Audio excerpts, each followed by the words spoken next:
One of the great American toy companies, toy and doll companies, was the Shona Company out of Philadelphia. I particularly find it a wonderful story at this point because Shona was an immigrant who had worked in the toy factories and business his family had in Germany for a long time and came to this country and built this absolutely amazing company, bringing the talents and skills that he had learned in his native land, and became a successful American family. Collectors have been fascinated with the whole Shona story for many, many years. There's a very active Shona Collectors Club, and we have people that not only collect their circuses, their myriad of toys, but also their dolls. The company started with toy pianos, which is what Shona had done when he was back in Germany, and made a series of upright pianos and grand pianos and little ones and big ones and all types. He evolved around the beginning of the century into making his very famous Shona Humpty Dumpty Circus, and lots of stories about the beginning of that, which many of you should want to read up on, so you'll really get into this whole family saga. Collectors have a long time tried to buy every animal. Evelyn Ackerman wrote a wonderful book back in the 1990s about the Humpty Dumpty Circus and showed the various, like each animal, how it would have evolved over time in the way it was made. All of them handmade, all of them hand-painted, and just wonderful features to look for. So you can make a whole career out of just collecting the Shonas. Well, we have here elements from a wonderful collection that have come to us, and I wanted to share them with you. Our big fellow over here on the right, you will probably never see one like this again. He's an absolutely extraordinary doll because he is a floor sample. He was made on a private commission by Shona for stores that wanted to have something to really feature all of the Shona circus pieces they were having. And in Shona Circus, the clown was a very essential figure of the circus, made with different facial expressions and many different costumes. And so if you wanted to feature your Shona Circus in your toy department, why not have a big size one that when the kids walked in the store, look at the clown. However, they never show up. And here is one, and it's in beautiful condition with his little wooden clothespin type hands, we call them, and a wonderful expression, original painting on the face, and his good early costume, a great rare feature. Now, standing to the side of him is one of the rarest pieces you will ever find from the Shona Humpty Dumpty Circus. Remember, after it was introduced, new elements would be introduced each year to try to encourage children to get more things to add to their circuses. Some of them were considered very luxury pieces, and few of them were made. And this would be an example of one called the show parade, or the parade wagon, sometimes called the grotesque wagon, which I think is a horrible phrase, and I don't like to use it, but Shona even used that sometimes. We show the band leader, or not the band leader, but the driver with his double team of dappled horses, and I want you to pay attention to these horses because you're going to see another horse at the very end of this presentation that I want you to notice the size of this, and wait till you see the other one. They have all of their original saddle and harness and all, and then they are pulling a wagon with embossed designs of a carousel on the front and the phrase Humpty Dumpty Circus, and three of the characters that were featured in the circus show. We have the jockey, and I'm going to pick him up. They rest on the base here with a hole in their foot, and then a little pegs coming up that you would attach them to, and that's what they rest on. But he has this wonderful painted jockey hat all the way around, and he has his big googly eyes. They're a very great character. The next character is Foxy Grandpa, who is famous from cartoon strips and also from many other toys that were made at the same time period. So here we have Foxy Grandpa, all of the figures with their oversized heads and then their little all wooden articulated bodies and their original costumes. And then we have Baby, just known simply as Baby. So a wonderful rare piece, particularly when you can find all of the characters still intact on it. Another piece that was made for the circus and is very sought is the clown riding his chariot, which again has these wonderful embossed decorations on him. And he has very particular stylized clown made to stand in the chariot.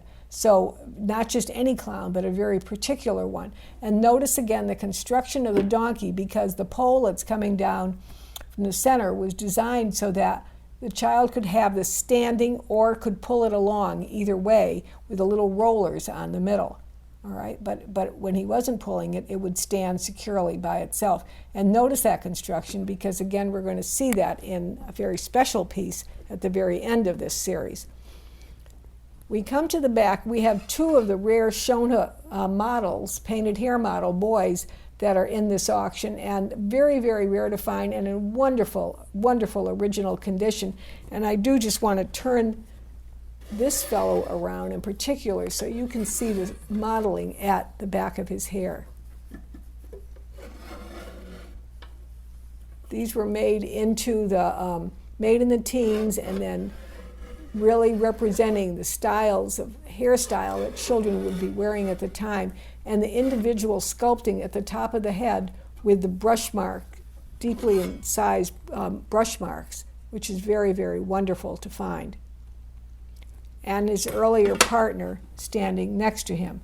They have a wonderful toy that they're standing behind, which is known as the half dolly, half roly dolly. Many of the roly dollies that were made were a complete sphere, a complete ball, and something would stand on top of it, and you could tip it and tip it and tip it, but it would never fall over because it was weighted on the bottom. Shona also came up with the idea of the half roly dolly, which would give you a flat platform so you could have several figures standing on the top. And here we have a wonderful one of Little Red Riding Hood standing next to a wolf who really kind of looks pretty much like a friendly wolf. I'm going to show you his face. And again, they have little holes in the feet and pegs coming out of the half roly dolly that you put them onto to hold them for posing. And then you would put it on the table, and you could tip it back and forth, and it would never fall over. So a wonderful, wonderful piece. Those are very rare. We have two examples in this collection. We have I really like the wolf, but here's another one. Here's Buster Brown and his dog Teague, and this one even has Buster Brown shoes, little paper sack or little cloth sack that comes along with it, because the Buster Brown Shoe Company very quickly picked up on the theme of Buster Brown, just as Shona had to make the toy, and they used it as the symbol for their little children's shoes. And we have the little glass-eyed bulldog that is here with Buster Brown. We have Mary and her little lamb, which was another set done. We have many, many, many of the circus animals, many of them with glass eyes, rare examples of the animals from the circus that we are offering too, but I'm just showing you some of the little sets here. And then, okay, there's the lamb. He wanted to take a rest. And then we have the very famous and very rare, introduced by Shona after Teddy Roosevelt left his presidency. He wanted to leave America for a while to clear his head, so he made a safari to Africa, where he wanted to collect specimens and collect knowledge for the Smithsonian Museum. And Shona made this series of animals and toys and figures known as Teddy's Adventures in Africa. And they presented many of the animals that had been made for their circus, but also introduced many other animals for this. And so we have a wonderful group that we're selling here. And of course, heading the whole situation is our guy, Teddy Roosevelt, with his painted glasses, his little camera, and his very distinctive face that really lent itself quite nicely to portraiture or caricature, depending what you wanted. And then along with Teddy is one of his helpers, and I like to think this one is his son who went with him and saved his life. And then we have one of the African natives, that was their guide. And then we have 8 African animals that they would have seen on their trip, and most of them with glass eyes, and they're just absolutely wonderful, wonderful creatures. Look at these fellows. And made with their hinged legs so they could be posed in many, many ways and designed for a child to actually play and live through Teddy's adventures in Africa. It's a wonderful set. Now, folks, I'm always telling you, tell me if I do something wrong, and somebody did. Because I originally had this woman in Teddy's Adventures in Africa in the catalog. And I was called by someone and said, no, no, no. I called her the nurse. And they said, no, Florence, you're wrong. That was not a nurse from Teddy's Adventures in Africa. That was probably one-of-a-kind nurse, a one-of-a-kind doll made for a special exhibit made for Marshall Field in Chicago in the 1920s. She's being an earlier doll. But Marshall Field wanted to promote some of the Shona animals that they still had. And so they built a gigantic ark. And then they had the figures 2 by 2 walking up to the ark to try to present them in a different way to get people to invest in, to buy these animals. So the one of a kind. And hey, talk about things, where are they now? Where is that ark that Marshall Field had? Where is that? And the animals that went with it. All we have is Noah's wife. And I have always said, because I looked up one time, I wanted to know what Noah's wife was named. And so evidently, here's what, we had a talk about this on Facebook Live last night, and here's the answer.